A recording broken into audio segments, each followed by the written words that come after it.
Excellencies, dear colleagues, good morning, good afternoon, or good evening to who is with us on WebEx and to who is now watching this video.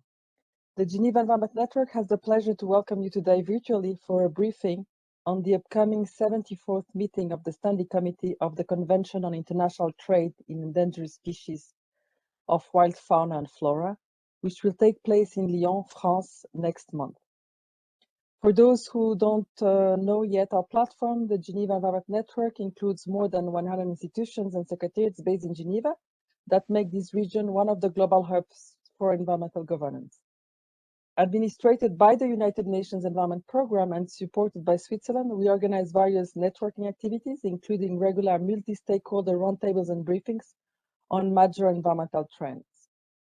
Biodiversity is important for International Geneva as we host the secretariat of two of the biodiversity multilateral environmental agreements, and important international and civil society organizations working on this topic, as well as various programs within various institutions based in our region working on biodiversity related topics. And we include, of course, the organizations based in Lyon, where we have the Nature Conservation Hub of International Geneva. The month of March this year is indeed a busy month for who follows the global biodiversity agenda. The CITES Lyon meeting is taking place just before the Convention on Biological Diversity Geneva meetings and just after World Wildlife Day celebration. Today's sessions will be chaired by Yvonne Higuero, the Secretary General of the Convention on International Trade in Endangered Species of Wild Fauna and Flora, known as CITES. Before I hand over to her, let me remind you that the documents presented, the summary, as well as the video of the event, will be made available on the webpage of this event. The link has been shared or will soon be shared in the chat. Throughout the event, you can raise your questions by using the Q&A box. We will use your questions to feed the discussion after the presentations. With that, Yvonne, over to you. Thanks very much to you, Diana, and also to your colleagues at the GEN for collaborating with the CITES Secretariat and organizing this online briefing session. Excellencies, representatives of governments, members of civil society, ladies and gentlemen, a very warm welcome to all of you for this briefing on the 74th meeting of the Standing Committee of the Convention on International Trade in Endangered Species of Wild Fauna and Flora, or CITES. Thanks to all the participants joining us online on time. Standing Committee 74 is scheduled to take place from 7 to 11 March in Lyon, France. At such a difficult time, as we are emerging now from the pandemic and its many restrictions, the CITES Secretariat is grateful to France in hosting the first in-person Standing Committee meeting since 2019. As many of you know, CITES is a legally binding multilateral agreement that sets rules for the international wildlife trade. The convention regulates international trade in over 38,000 species of wild animals and plants. Its purpose is to ensure that this trade is legal, sustainable, and traceable. All 184 parties to CITES must take measures to enforce the convention and trade in accordance with its rules. The work of CITES parties shows that regulating the trade and use of wildlife can benefit people, planet, and prosperity by conserving wild species while preserving the livelihoods of those who rely on them. As you may also know, the role of the CITES Standing Committee is to provide policy guidance on the implementation of the convention and to carry out the tasks given to it by the Conference of the Parties, or COP. COP 18 took place in August 2019 in Geneva, and the upcoming meeting of the Standing Committee will be the last regular meeting and a very critical milestone on the way to COP19 in November in Panama. The Standing Committee has been able to conclude some of the work assigned to it through online means, but we are all really excited to meet face-to-face in Lyon, France, to discuss an impressive, or rather jam-packed agenda of 89 items informed by 117 documents focused on species-specific and international trade regulation issues. It will also discuss means to effectively engage indigenous peoples and local communities in CITES processes, considering the importance of natural resources including CITES-listed species, in supporting livelihoods. Some of the topics include concerted action against the estimated $5 billion criminal trade in endangered species and reducing global demand for illegally traded animal and plant products. As I said, some of the topics that we will be discussing is this estimated $5 billion criminal trade in endangered species and reducing global demand for illegally traded animal and plant products, preventing the possible transfer of diseases from animals to humans with CITES support, a new study on the illegal trade in jaguars, and many items related to elephants, rhinos, cheetahs, eels, Totoaba seahorses, pangolins, and CITES-listed tree species. And also, very importantly, compliance matters and potential compliance matters will also be on the agenda of the committee in Lyon. Recent analysis shows that there will be twice as many meetings of environmental treaty governing bodies in 2022 than might be expected during non-COVID times. For CITES, the Standing Committee meeting in France and the 19th meeting of the Conference of the Parties to CITES in Panama later this year, as I mentioned, are critical meetings. They will contribute to the global environmental agenda and ensure that the global community move towards the fulfillment of the CITES strategic vision agreed by the parties, as well as contribute to the Sustainable Development Goals and the forthcoming Global Biodiversity Framework. More than 400 participants have already registered for the meeting, and it is clear that Standing Committee members, parties, and organizations are looking forward to engaging on CITES matters. It is important to note that the meeting will also be streamed live on YouTube for those who are not able to travel to France. I will shortly hand over to my colleagues to briefly present some of the key agenda items to be discussed during the upcoming meeting. However, after the presentations, there will be an opportunity for you to ask questions, and the Secretariat is, of course, available later if you need more details. Now, we've heard that Mr. Jean-Patrick Leduc is trying to sign in. I hope he is on. We will have an opportunity for him. I am here. Oh, very good, Jean-Patrick. He's the representative of the host country, and he will say a few words about the organization of the meeting in Lyon. Jean-Patrick. As you are aware, there is today a very important commitment of France for biodiversity of the planet. We have the summit, One Planet Summit in January 2021, the World Conservation Congress of IUCN in Marseille in September 2021, and just recently, we have the One Ocean Summit in last February in Brest. Also, you have to realize that for the timing, France has the presidency of the European Council. So we will organize this 74th meeting of the Standing Committee in Lyon from 7 to 11 March. This means that we have the 19 members who are regional representative, host country of the conference of the party and depositary.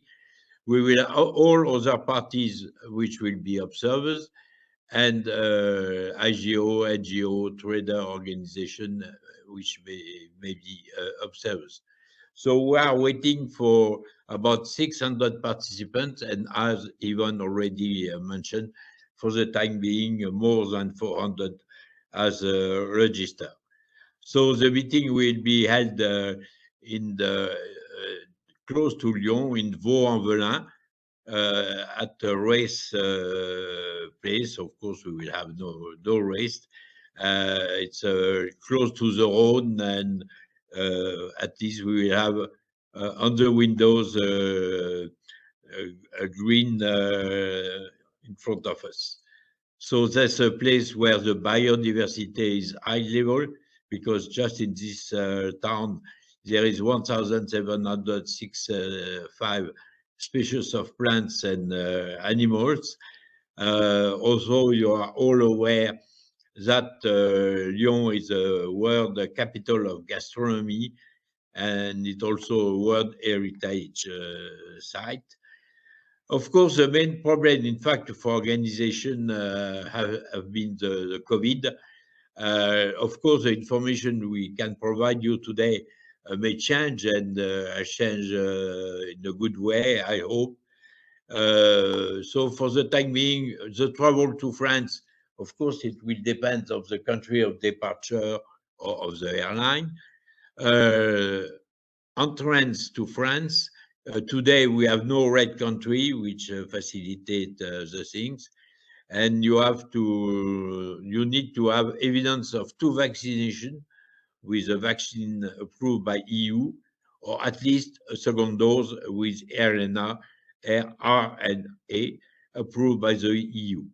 Or if you don't have that, you need the evidence of compelling reason, which is provided by a document from the Secretariat, and to sign an engagement of self-isolation and negative test of less 24 hours. Now, you enter the country and you have to enter in the conference centers. The rules will be a little bit more simple, and you will have to present a sanitary pass, which means 2 vaccinations approved by EU or 2 vaccinations, the last one being RNA approved by EU, or you will need to have a negative test of less 24 hours. And for the test, we take the appropriate measure. We are close on the way that to have a on-site possibility to make the test. And of course, you will have the update on the website of Ministry of Foreign Affairs. So we are very happy in France to welcome this meeting of the Standing Committee, which is a step on the way to Panama, the conference of the party from next November. And of course, I will be also ready to answer to questions. Thank you very much. Thank you so much, Jean-Patrick. I'm glad you were able to join us. We are very grateful to France and to Lyon for hosting the meeting. And thank you so much also for trying to do in the best way possible, in spite of the COVID measures, a way that everybody can join, especially for the members of this and the alternates of the Standing Committee to be present so we could have quorum. So we are very happy about that we have enough members and alternates who will be present in order to have quorum. And as you say, as I said, we have more than 400 participants who have signed up, and we could probably expect many more. So let's see how it goes in the next 2 weeks. Thank you so much, Jean-Patrick. Now, I would like to then move to the next speaker, who is my colleague, Tia Carroll. She is the officer in charge of the Governing Bodies Unit in the CITES Secretariat. Tia, welcome. Thank you, Secretary General, and good afternoon to all. I will provide a brief overview of some strategic matters and agenda items relating to elephants to be discussed by the 74th meeting of the Standing Committee. Let me start with the CITES strategic vision. The vision adopted by the 18th meeting of the Conference of Parties outlines the Convention's direction for the 2021 to 2030 timeframe in fulfillment of its mandate.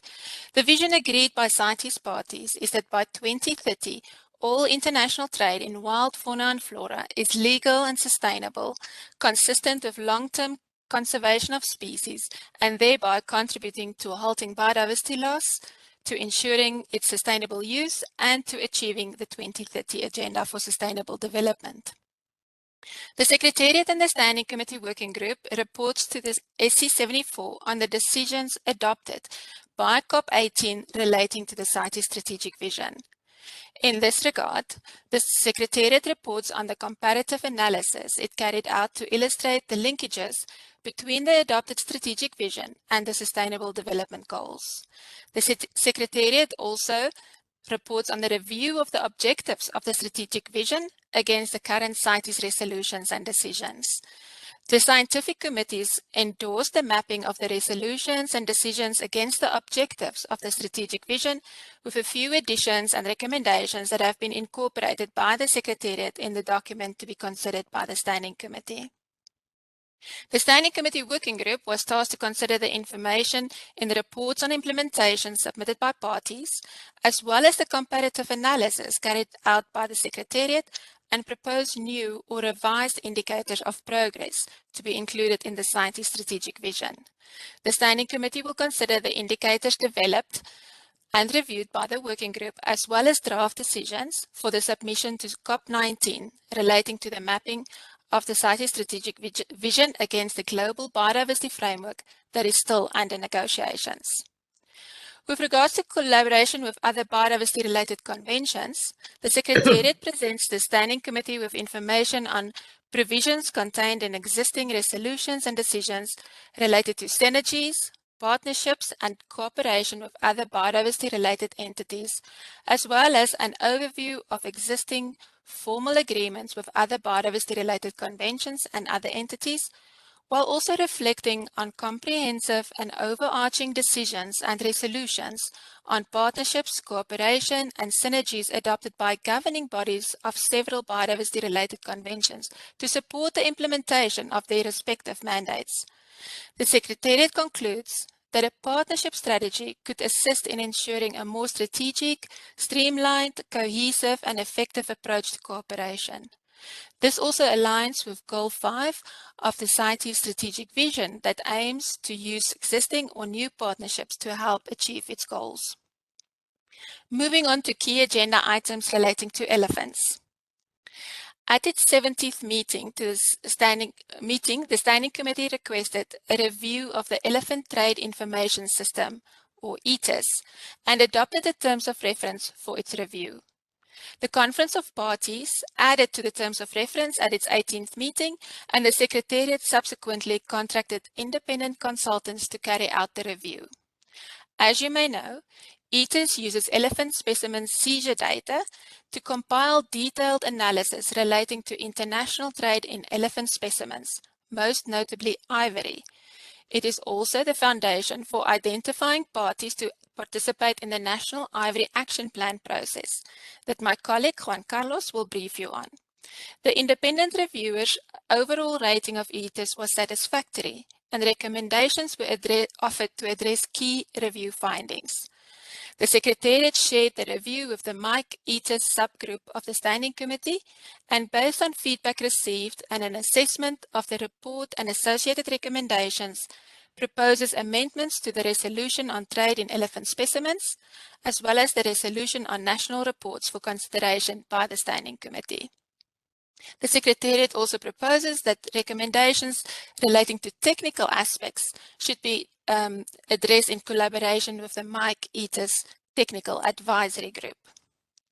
With regard to the operational and financial sustainability of the MIC and CITES programs, the Secretariat shares with the Standing Committee proposals on possible approaches to address these, with a focus on the MIC program since the CITES was addressed in the aforementioned review.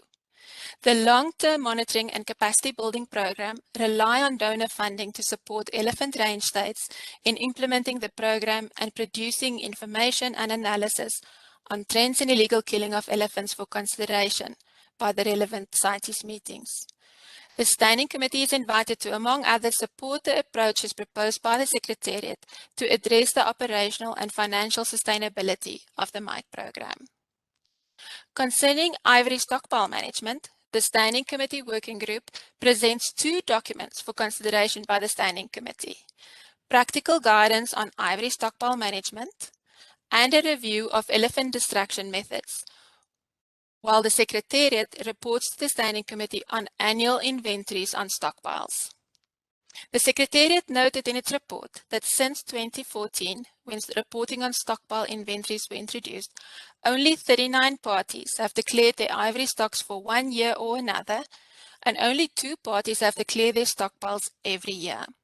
The Standing Committee is invited to appeal to parties to step up efforts to comply with the provisions relating to ivory stockpile management and reporting, and to determine whether any actions are necessary in the case of parties failing to provide annual inventories of ivory stockpiles. COP18 adopted a number of decisions on the definition of the term appropriate and acceptable destinations. This term appears in annotations regarding the Appendix 2 listed populations of the southern white rhino of Eswatini and South Africa, and the African elephant of Botswana and Zimbabwe. The Conference of Parties adopted a resolution on the definition of the term appropriate and acceptable destinations that explains what the term means. This includes that management and scientific authorities must determine whether a proposed recipient of a living specimen is suitably equipped to house and care for it sustainably, and the scientific authorities must be satisfied that the trade would promote in situ conservation.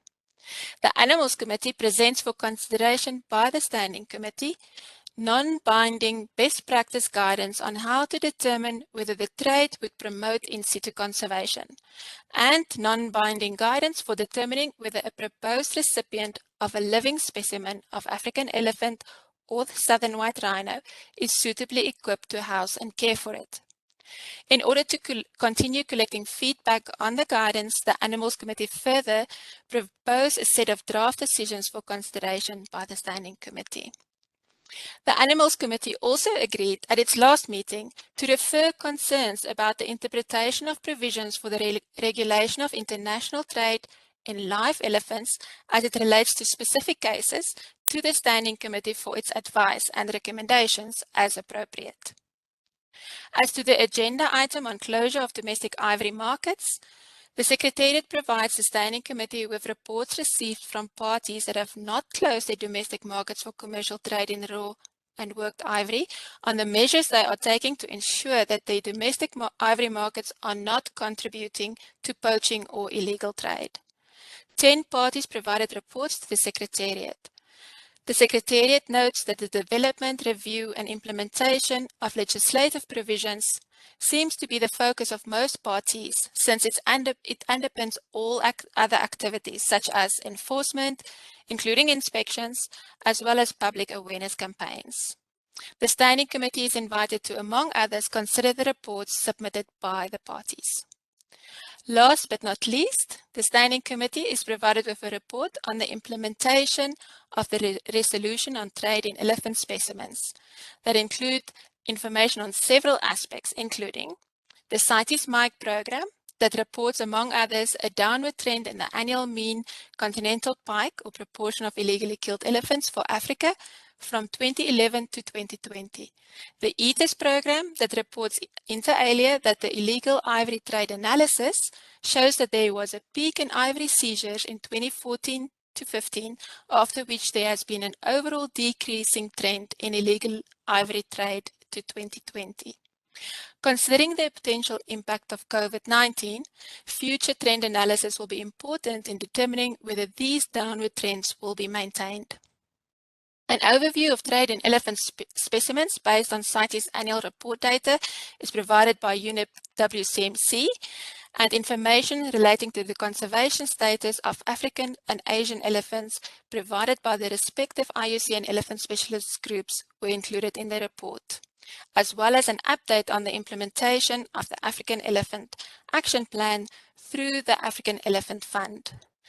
The Secretariat furthermore provides information to the Standing Committee relating to the implementation of decisions on trade in Asian elephants. In this regard, the Secretariat recommends a decision to be submitted to COP19 to continue work initiated on possible minimum requirements for a registering, marking and tracing system for live Asian elephants to be consulted with the range states.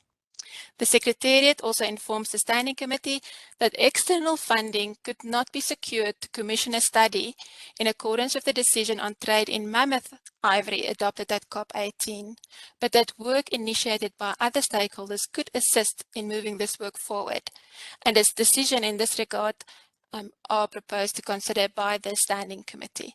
Thank you for your attention.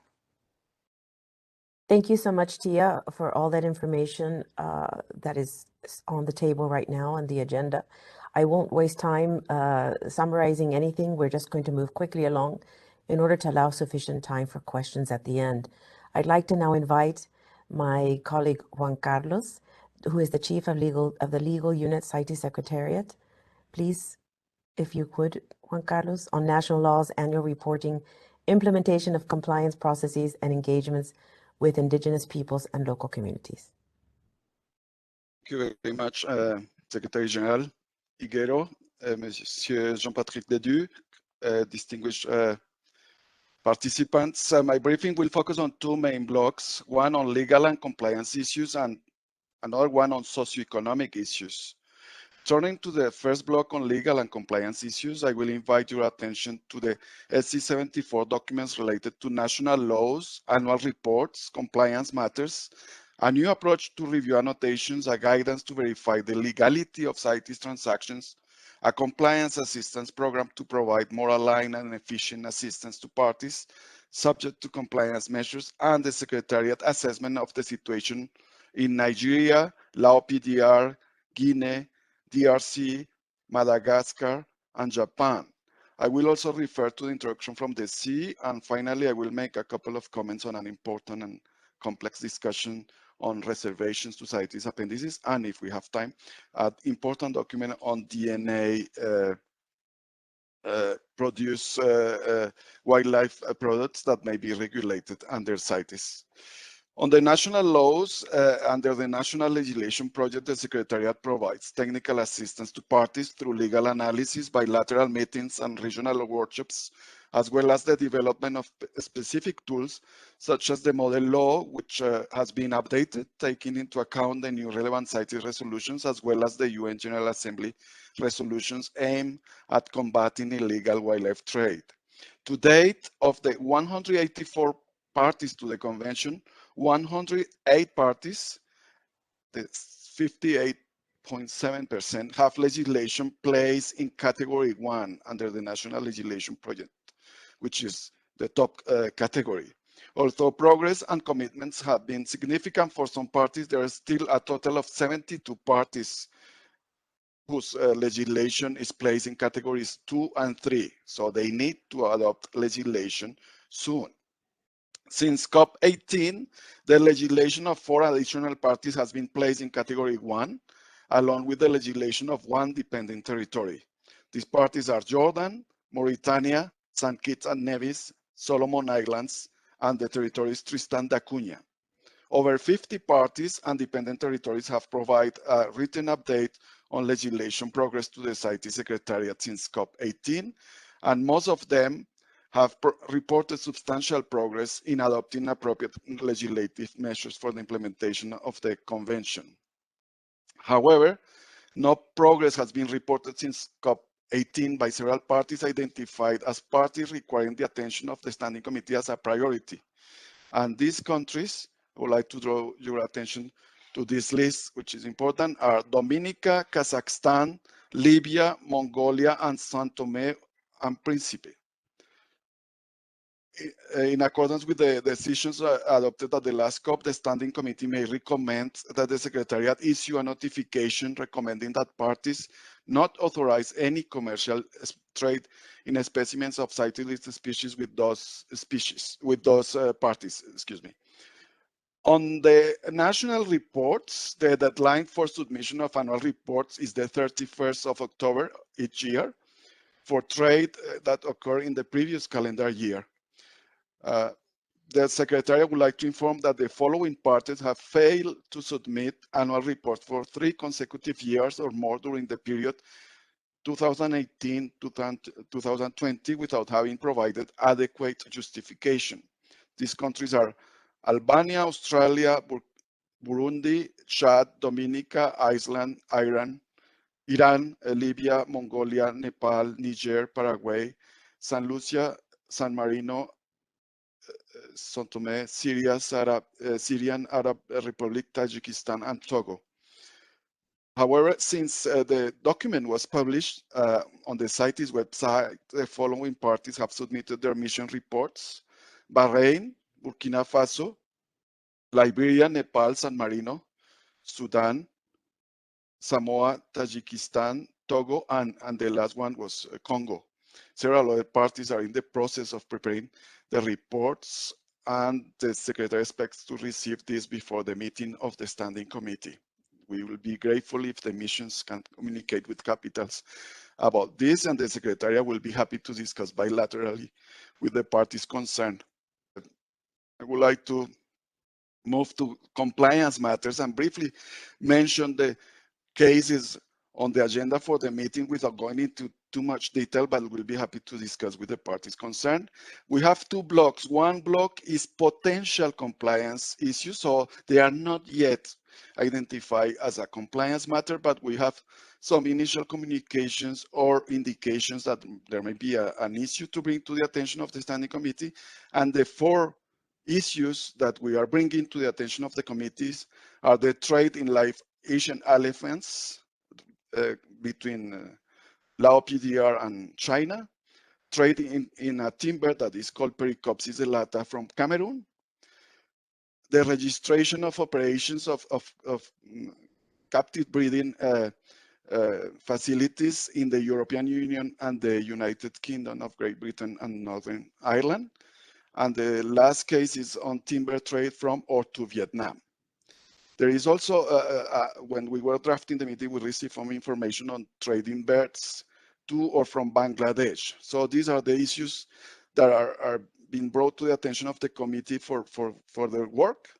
And there are, in the other block, ongoing cases, ongoing compliance cases under what we call the application of Article 13, which is the article that provides the legal basis for the work on compliance matters in CITES.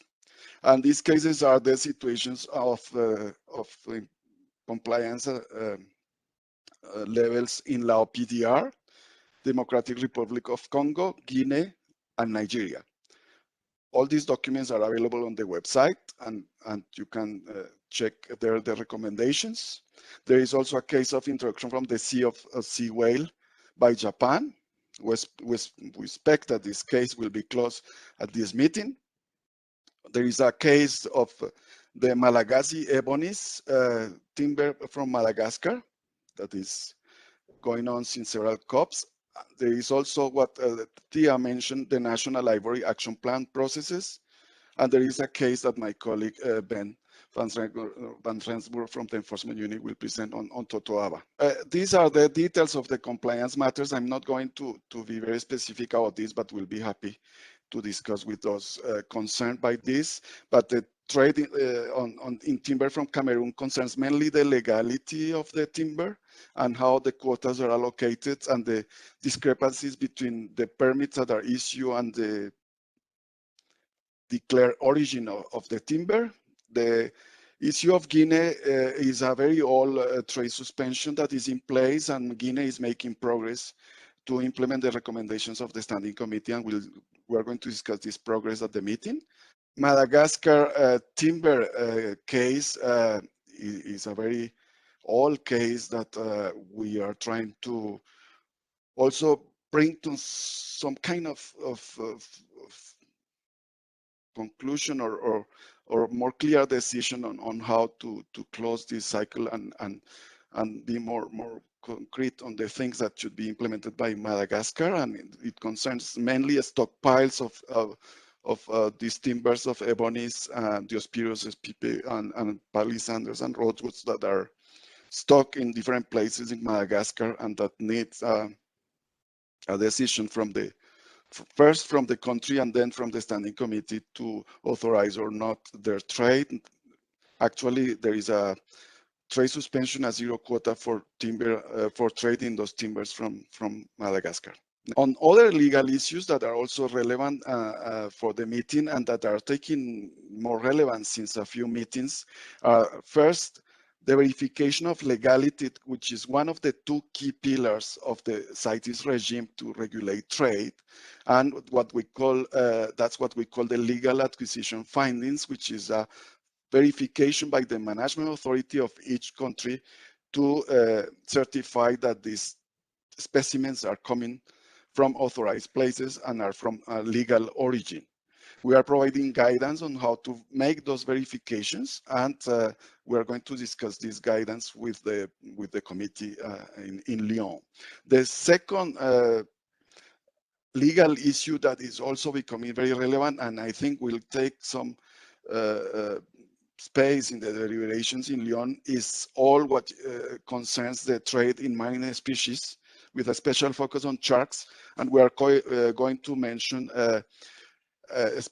statistics and different findings from studies on what we call the introduction from the sea, which is the harvesting of marine species listed in CITES from the high seas or from areas beyond national jurisdiction into the ports and the markets of the different countries. So we have a big report on data. We have also some key questions that have been identified by the countries on how to regulate this trade, which is relatively new in CITES and needs more guidance and more clarification to increase the levels of implementation of CITES for marine species, which appears to be low at the moment. Next, on this part of legal issues, we have two documents that are quite complex,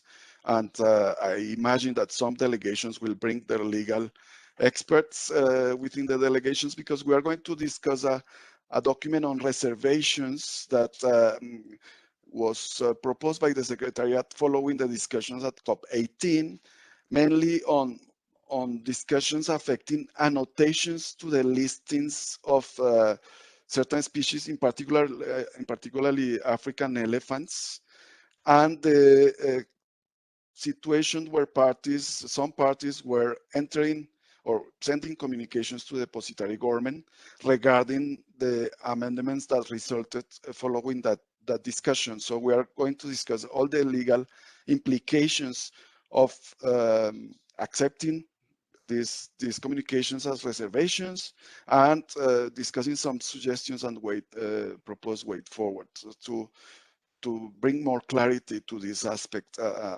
under the convention.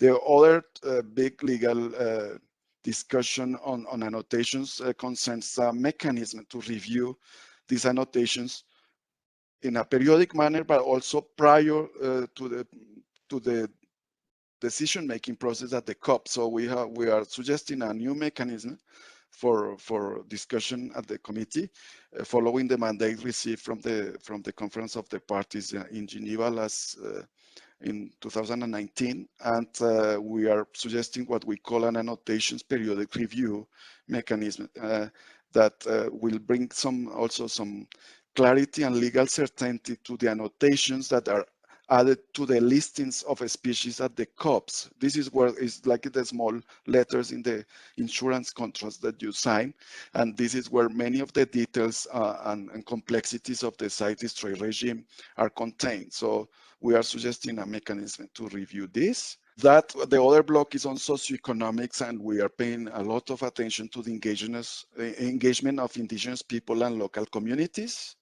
and to the social impacts of wildlife trade, and mainly on the livelihoods of the rural poor. So we are informing now the progress made. We had 2 working groups on these items that were not able to make a lot of progress during this intersessional period, but the Secretariat did, and we are reporting on several cases, many case studies showing how wildlife trade benefits local communities and conservation at the same time. So wildlife trade can be beneficial for the economies, for the people, reducing poverty, and for conservation. That's possible, and we are sharing these examples in a document on livelihoods, and at the same time we're providing some guidance on how to maximize the benefits to indigenous people and local communities from their trade inside these listed species. And finally, we have a very iconic species for the Americas, which is the jaguar. The big cat of the Americas, the biggest, and we are presenting a study on illegal trade in jaguars, following something that is also taking some attention now in the international debate, which is building evidence-based crime prevention strategies. So we are presenting a study that with the main findings and conclusions on jaguars for the consideration of the standing committee. With that, I thank you for your attention. Thank you so much, Juan Carlos, for this very interesting presentation. on a wide range of subjects, some of them quite complex.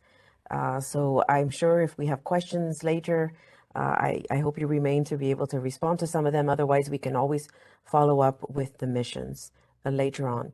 Now, I would like to invite our colleague Ben-Janse van Rensburg, who is the Chief of the Enforcement Unit of the CITES Secretariat, to discuss enforcement matters, including work carried out by IQIC, the Task Force on Timber, and other species-specific enforcement-related work. Please, Ben. Thank you very much, Secretary General Higuero, and from my side also, good afternoon, distinguished delegates. And I'll start by highlighting the document on enforcement matters that was prepared for SC74.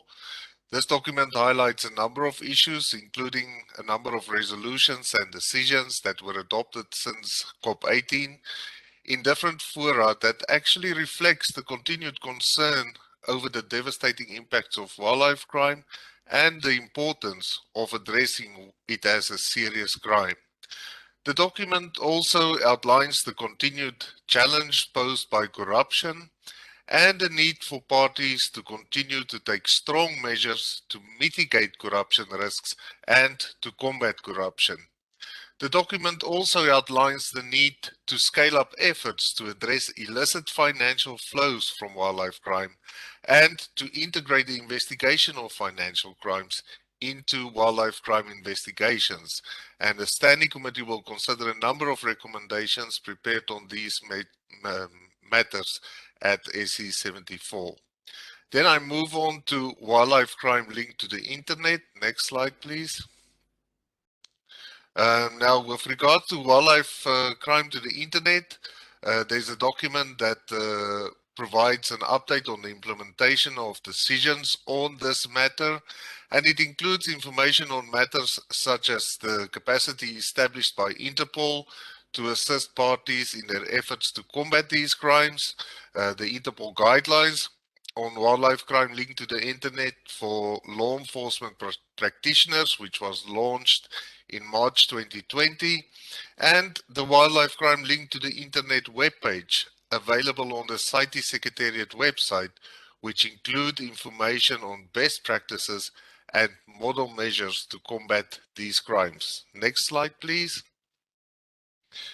Now, with regard to wildlife crime enforcement support in West and Central Africa, at COP18, there was a West and Central Africa Threat Assessment Report developed by the United Nations Office on Drugs and Crime in collaboration with the CITES Secretariat that was discussed. And based on these discussions, several decisions and recommendations related to the two sub-regions were adopted. For SC74, there are actually several documents related to this agenda item. There's a document from the CITES Secretariat which highlights several initiatives undertaken by parties in West and Central Africa since COP18 to strengthen their CITES implementation and address wildlife crime. And the document also provides an update on support provided to parties in the sub-regions to date and planned future support. But ladies and gentlemen, the two sub-regions continue to be significantly affected by wildlife crime, and it's necessary to further strengthen efforts and to provide further support. And the Secretariat will report to the committee that it had developed a suite of activities that could be delivered in support of strengthening the implementation and the enforcement of CITES across West and Central Africa, which include, for example, training on border control activities, activities to enhance national legislation and its implementation, and activities to support coordination and collaboration, amongst others. The Secretariat wrote to the parties in the two sub-regions inviting expressions of interest to receive capacity building support under this initiative, and more than 10 requests for support have been received to date, and work in this regard is ongoing. Next slide, please. There are also documents on this agenda item from the Plants Committee and Senegal concerning widespread illegal trade affecting Pterocarpus erinaceus, tree species and the inclusion of the species in the review of significant trade process. Then there's also a document submitted by Nigeria, Benin, and Niger on behalf of ECOWAS and its member states, highlighting the adoption of the West African strategy on combating wildlife crime. And the document also proposed decisions for consideration by the committee and forwarding to COP19. Next slide, please. The Secretariat will also report to SC74 on two CITES task forces. The first is the Task Force on Illegal Trade in Specimens of CITES-listed tree species, which was convened just 2 weeks or so ago this month, February 2022. And the task force developed measures and activities to elaborate strategies to prevent and combat illegal trade in specimens of CITES-listed tree species. These include measures and activities on matters such as forest legality, traceability, international and regional cooperation, physical inspections, species identification, risk assessment and profiling, and addressing corruption and financial crimes linked to the forestry sector. And the outcomes of the task force meeting will be presented to the Standing Committee for review and to make further recommendations as the committee deems appropriate. The other task force we will report upon is the CITES Big Cats Task Force, which is a task force still to be convened.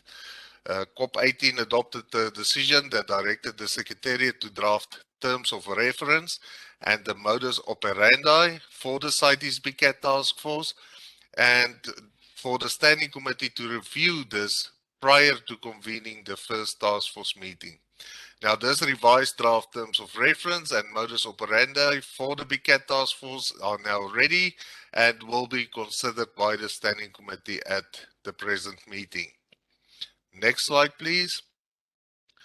Regarding the International Consortium on Combating Wildlife Crime, or ICWIC as it is commonly known, the Secretariat will report on the activities conducted by ICWIC partners, the tools developed under the auspices of the consortium, and how the consortium continues to deliver. The consortium, of course, is a collaborative effort between the CITES Secretariat, Interpol, the United Nations Office on Drugs and Crime, the World Bank, and the World Customs Organization.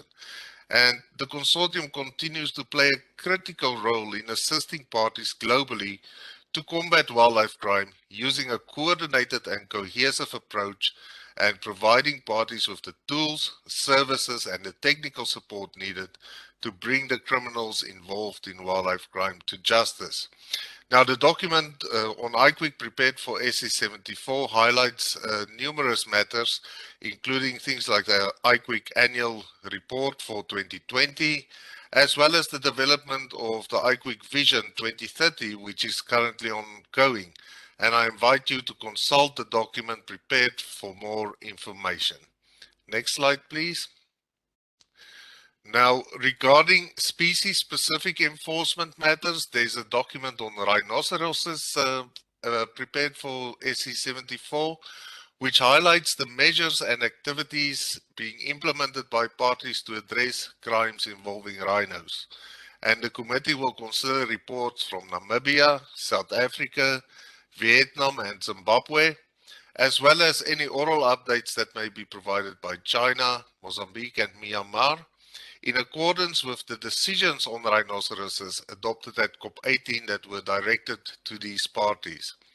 Another matter is Decision 18.110, which was adopted at COP18. This decision states that parties seizing illegal rhino specimens should ensure the timely reporting of such seizures to countries of origin and submit DNA samples from seized specimens for forensic analysis to support investigations across the illegal trade chain. Now, the Secretariat will highlight to the committee that there remains room for improvement in this regard, and that not all parties seem to be making use of the simplified procedures provided for in Resolution 12.3 Ref COP18 on permits and certificates to facilitate more frequent and effective sharing of samples. The Secretariat will further report on work undertaken to explore options regarding how information on challenges and best practices associated with addressing rhino poaching and horn trafficking could be incorporated and reflected upon in the report on rhinoceroses prepared for each meeting of the Conference of the Parties in accordance with the resolution on conservation of and trade in African rhinoceroses. A detailed report on this work is included in the annex to the SC70 document, and based on the outcomes of the work conducted, the Secretariat proposed certain amendments to Resolution Conf 9.14. The committee will consider at SC74 this proposal for submission to COP19, as well as other recommendations prepared by the Secretariat. Next slide, please. Regarding pangolins, pangolins continue to be significantly affected by illegal trade. The Secretariat will report to the Committee on ongoing work to develop conversion parameters for all pangolin species. And the Secretariat also, in accordance with a COP18 decision, commissioned a report on pangolins, which include information on the national conservation status of pangolin species, legal and illegal trade in pangolins, stocks of specimens of pangolins and stockpile management, as also on enforcement issues related to illegal pangolin specimen trade. Now, the Standing Committee will consider this report and recommendations prepared by the Secretariat, as well as draft decisions proposed for submission to COP19, which were prepared by the Animals Committee as well as the CITES Secretariat. These include, for example, recommendations and decisions on matters such as the conversion parameters that I mentioned, the development and implementation of in situ pangolin management and conservation programs, identification and reference materials on pangolins, stockpile management, and others. Next slide, please.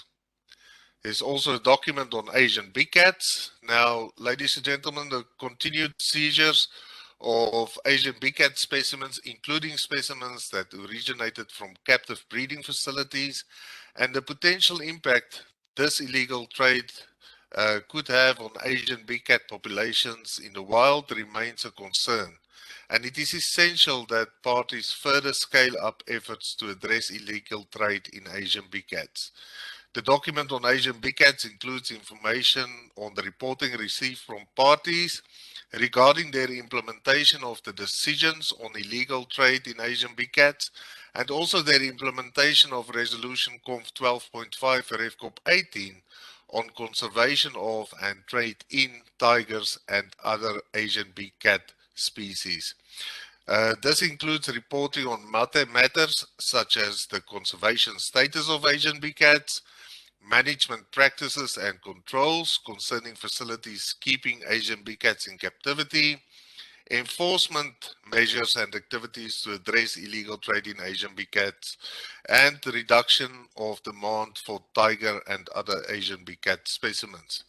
The Secretariat will also report to the committee that due to COVID-19 measures limiting meetings and travel, it was not yet able to undertake missions to parties in whose territories there are facilities which may be of concern keeping Asian big cats in captivity, and that the Secretariat will endeavour to undertake the missions as soon as resources and current travel restrictions associated with COVID-19 permits. The Standing Committee will consider the reporting received from parties and the recommendations prepared by the Secretariat concerning, amongst others, regular monitoring and inspections of facilities keeping big cats in captivity and the sharing of images from tiger skin seizures. Then there's a document on Totoaba. As you all know, the illegal fishing of Totoaba and the threat this poses to the vaquita remains a matter of great concern. The committee will consider reports from the Secretariat, Mexico, and other parties and stakeholders on their implementation of the COP18 decisions on Totoaba. The committee will in particular consider the reporting from Mexico on the measures and activities it conducted to implement the decisions from COP18 directed to Mexico. The Secretariat will also report on the outcomes of the online meeting of Range, Transit and Consumer States of Totoaba that was convened in October 2021 and other matters. Further, the committee will consider an application from Mexico for the registration of a Totoaba breeding facility in the CITES Register of Operations that breed Appendix 1 animal species for commercial purposes. Next slide, please. Ladies and gentlemen, there will also be other species-specific enforcement matters discussed, such as a report from Madagascar on illegal trade in tortoises and freshwater turtles, a document on Tibetan antelope, as well as a document submitted by Ethiopia, Kenya, Somalia, and Yemen on illegal trade in cheetahs, but unfortunately time will not allow me to expand more on those. With that, thank you very much from my side, Secretary General. Thank you so much, Ben, and that covers all the work of enforcement that the Secretariat is doing, as well as what we do through our partners, with and through our partners, which is also very important for the CITES parties. Thank you so much for that. I'd like to move on then to David Morgan. He's the Chief of the Science Unit of the CITES Secretariat, who will give us a background on the review of significant trade and the role of CITES in reducing risk of future zoonotic diseases and species-specific matters. David, please. Thank you. Thank you very much, Secretary General, and a very good afternoon to you all. There are many issues on the agenda of the upcoming Standing Committee with a scientific flavour, but I'm going to speak to you this afternoon just about 4 key ones, which I will go to in a little bit more detail. I'll start with CITES and forests. Now, forests have been moving up the international agenda in recent years. We've had the UNGA Strategic Plan for Forests, the UN Decade of Ecosystem Restoration, and the Declaration of Forests and Land Use at the recent Climate Change Conference in the UK, amongst others. In the field of CITES, trade in timber and other forest products from nearly 1,000 tree species is now regulated under the convention. And the ecosystem level contribution that CITES can make is also reflected in the preamble to the convention. The Secretariat, CITES Secretariat, joined the UN Collaborative Partnership on Forests in 2018. And in addition, we've engaged with partnerships with ITTO and with FAO, respectively, on a CITES tree species program and a UN-led initiative on sustainable forest trade in the lower Mekong area. So the Secretariat feels that it's an opportune moment to consolidate the convention's work on forests and is minded to propose a resolution to the upcoming Conference of the Parties in November to that effect. And at this upcoming meeting in Lyon, we're going to be seeking the views of the Standing Committee before submitting that resolution.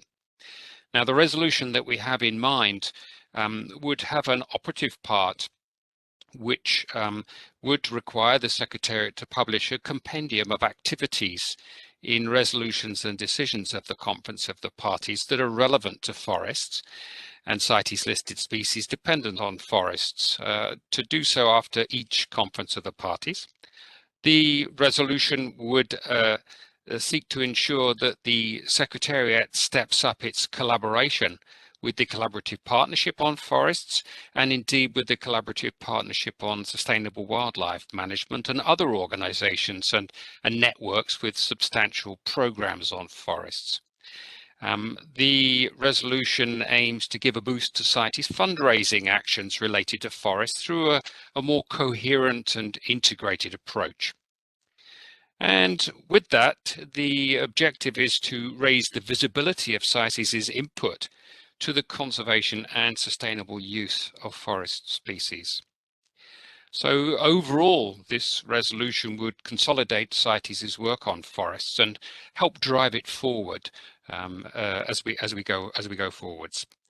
We'll be seeking the support of the Standing Committee for this resolution at the upcoming meeting in Lyon. Could I have the next slide, please? Thank you very much.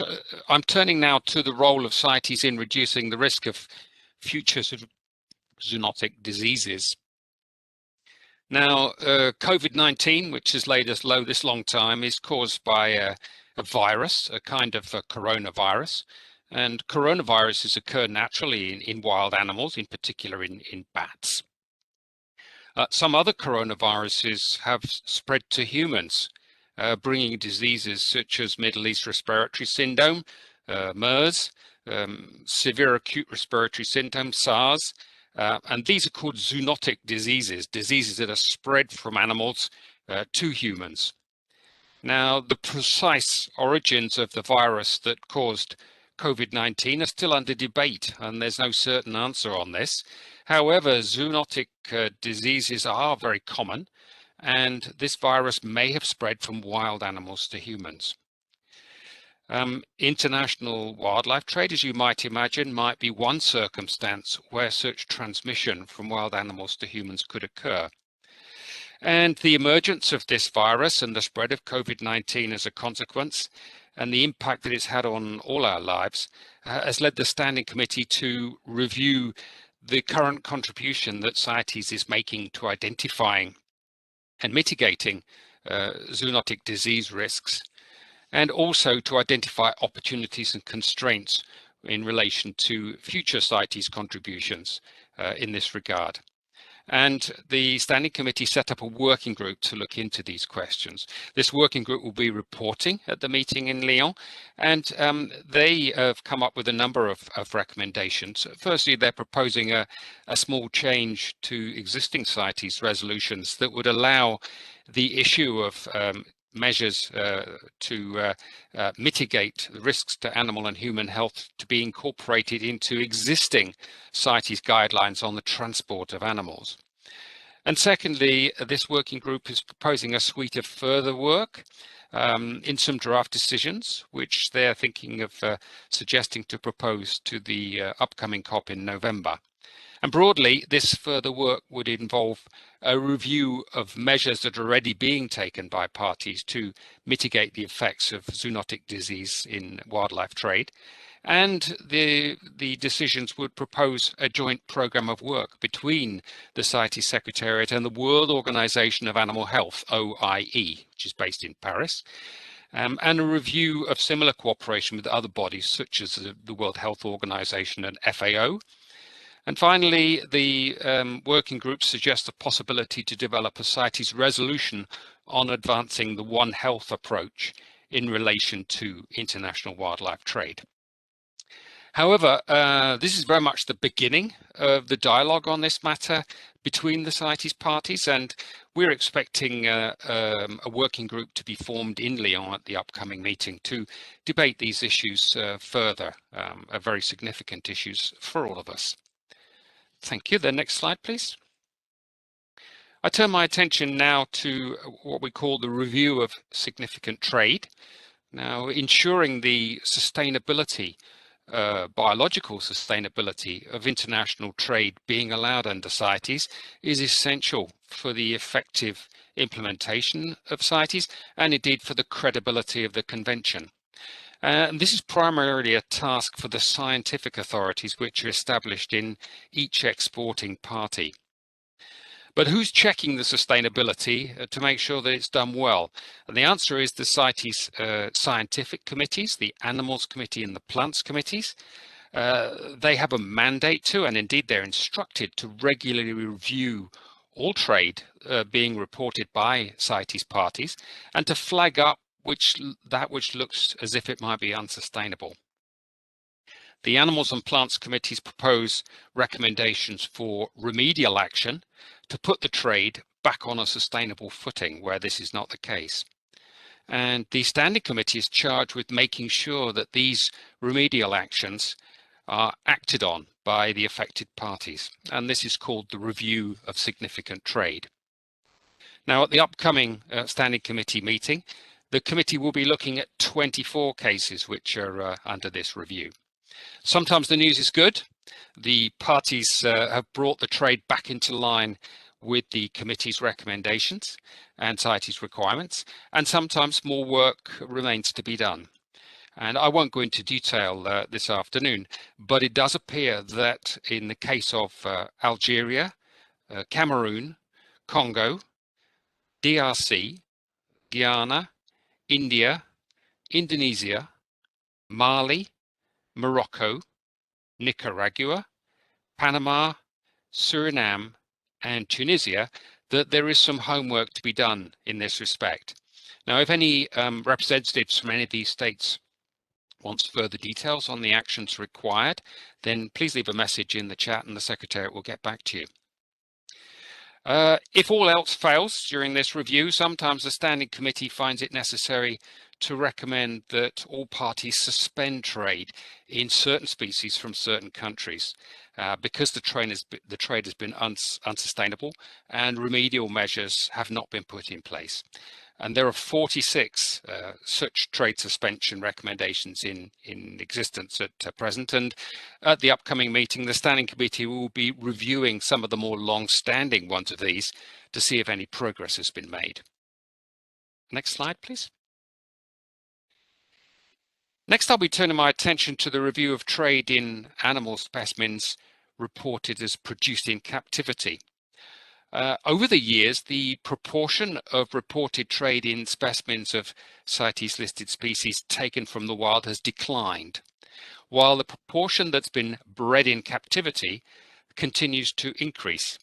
And today, over half of all reported commercial trade in CITES animal species involves specimens that were not taken from the wild. Trade in specimens of a species that are bred in captivity is not subject to as strict controls as for those that are taken from the wild. Now, the term bred in captivity has been carefully defined by the CITES parties, but are we sure that such trade being allowed is really from specimens that have been bred in captivity? And that's the issue that is dealt with by this review. As with the review of significant trade, it's primarily the science committees, in this case the Animals Committee, that is leading this review, with the Standing Committee's duty to ensure that the necessary corrections to trading practices are implemented if problems are identified in order to bring the trade into line with CITES rules. And at the upcoming meeting in Lyon, there'll be 15 cases under review by the 74th meeting of the Standing Committee. Again, I won't go into detail this afternoon, but it does appear that in the case of Benin, Ghana, Indonesia, Jordan, Mali, Togo, and Vietnam, there's some work to do to bring some of the trade into line with CITES requirements. Again, further details can be available from the CITES Secretariat if you leave a message in the chat. And with that, Secretary General, I conclude my summary of these 4 agenda items of a scientific nature, which will be coming up at the Standing Committee, and I thank you for your attention. Thank you so much, David. This is a very good example of the work that the Secretariat is doing to ensure that trade is legal, sustainable, and traceable. And of course, as David has mentioned, we can always be asked for an appointment, be asked for a discussion for those countries who are involved in some of these reviews. We want to make sure that we have enough time for questions at the end, so we will now move to the last speaker, Sophie Flensburg, who is the officer in charge of the Projects and Outreach Unit. And I hope that we will have a few minutes at the end if we have to still stay on for another 5-10 minutes if necessary, Diana, to get to all the questions. Thank you so much. Sophie. Thank you, Madam Secretary General. I will be very quick and just mention 2 issues on the agenda of the Standing Committee related to capacity building and to the Sponsored Delegates Project.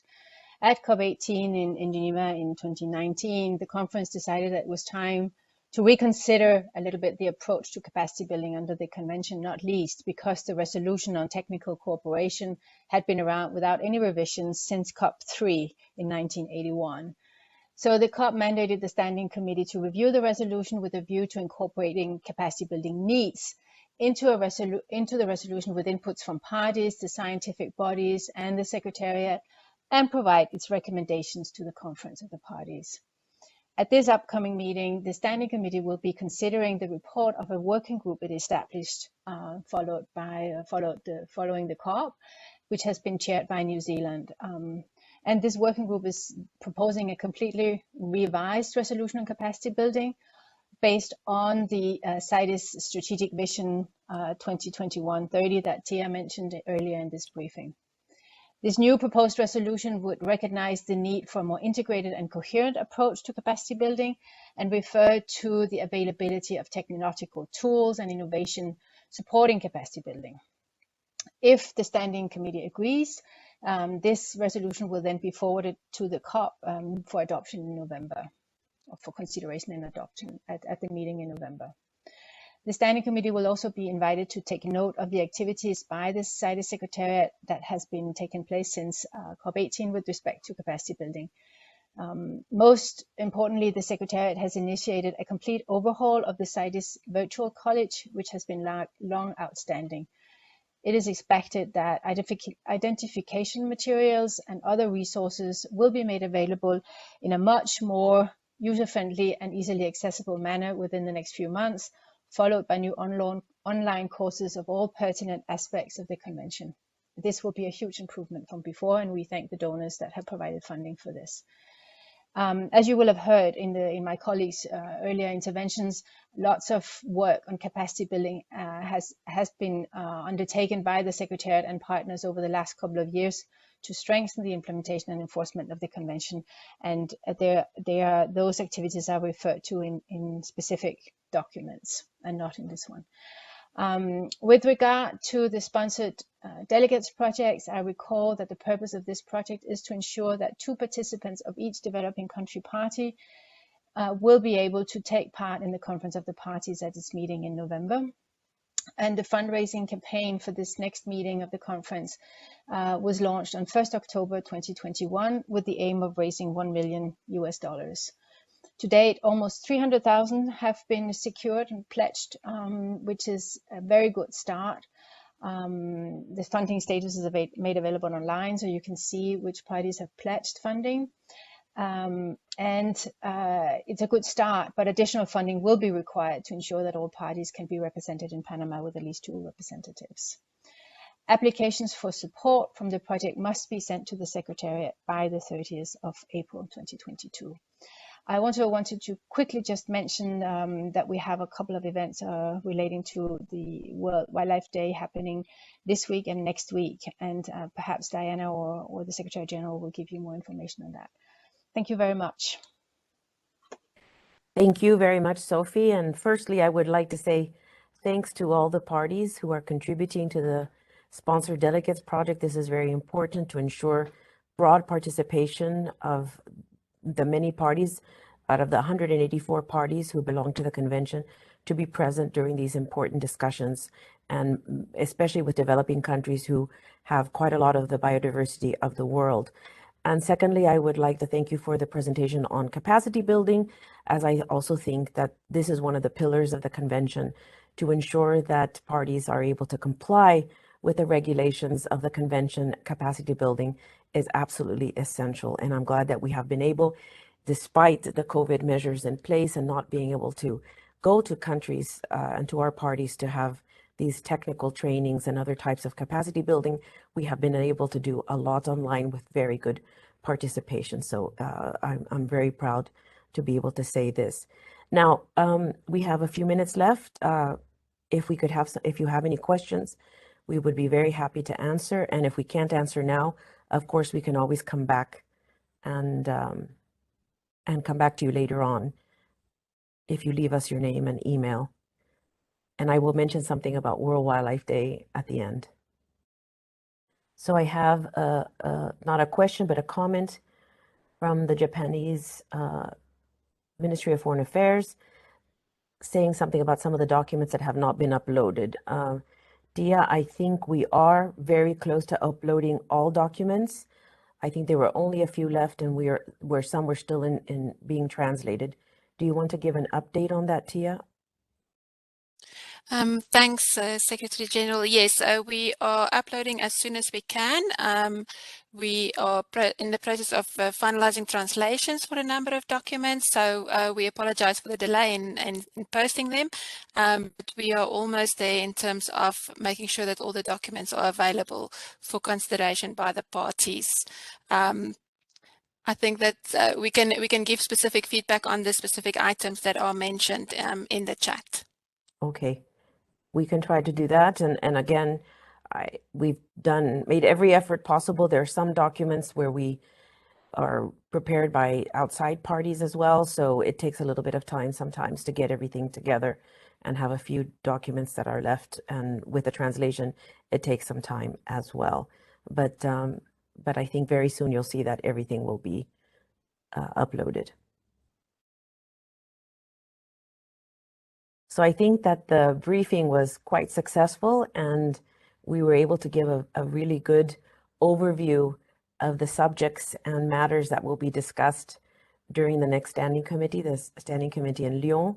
Again, many thanks to France for their wonderful hosting of the meeting. We are very much looking forward to seeing everyone in person again. It has been some time. We will, of course, follow all the necessary sanitary measures to ensure that we will have a safe meeting. And we look forward to seeing those of you who are online and who are able to travel to Lyon to be with us there. Just a few words in closing to remind parties to register as soon as possible and at least 7 days prior to the meeting. And that is the date of 28th February. Representatives of the missions are most welcome if attendance from capitals turns out to be challenging. We know that there are a few cases like this. The deadline, of course, has already passed in early February for any observer organizations to register. The Secretariat will also have regional online information sharing sessions during this week, and representatives of the missions are welcome to join these sessions.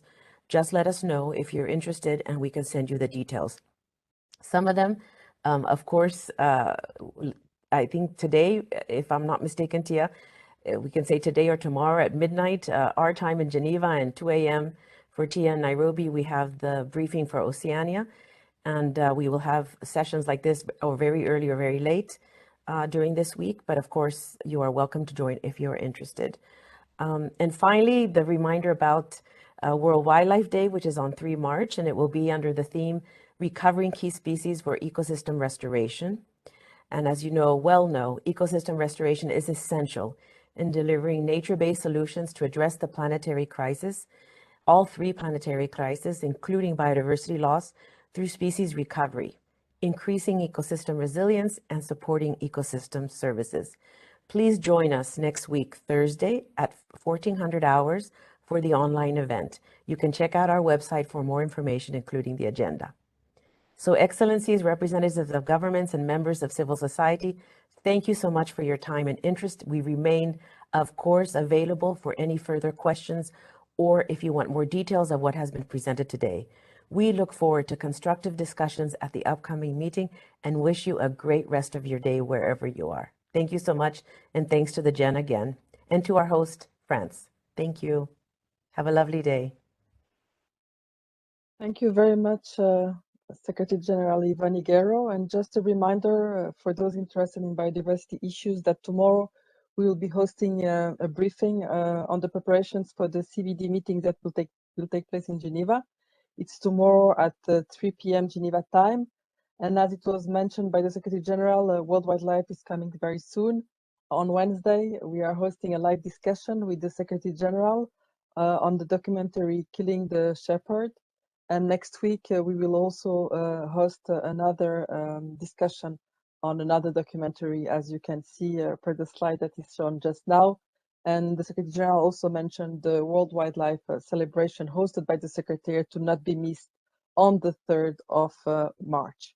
With that, thank you all. As it was mentioned in the chat, the documents, including the slides that have been shared by the Secretariat today, will be made available in the next minutes on the webpage of the event. The link has been shared in the chat, and a summary of what was discussed today, including the links to the various reports, activities that have been shared by the colleagues in the CITES Secretariat, will also be made available on the webpage of the event. And with that, we wish the Secretariat good luck for the other briefings that they are hosting in the various regions, and of course for the meetings they will host with the friends in Lyon. Goodbye, everybody.